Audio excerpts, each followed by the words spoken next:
Sota la llum dels estels arriba l'hora de sentir emocions.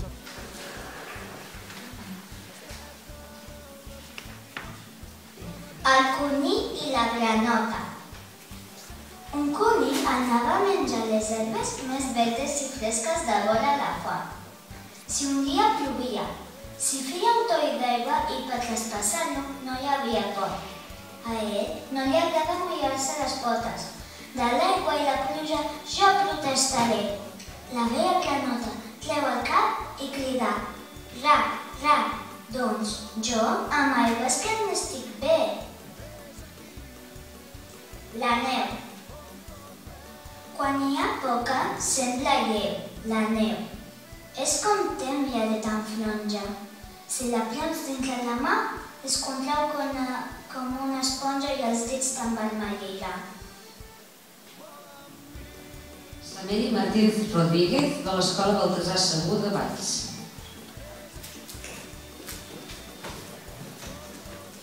La neu. La neu cruix com la rialla, sota el peu enjugassat i feliç de la quitxalla que cap mena no t'està. La neu cruix com un gemell, sota el peu de l'home trist, que té el front marcat amb cel del dolor pel mal que ha vist.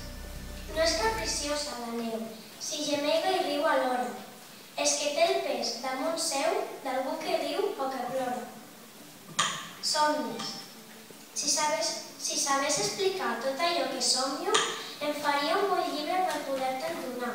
De camins encantats dintre boscos frondosos, de vaixells sobre l'ona d'un màgic oceà, de palaus i castells amb jocs o molta festa, però m'hi trobo sol, perdut, desorientat, que tu no hi surts per fer-me companyia, i sense tu cap somni no pot ser que s'expliqui.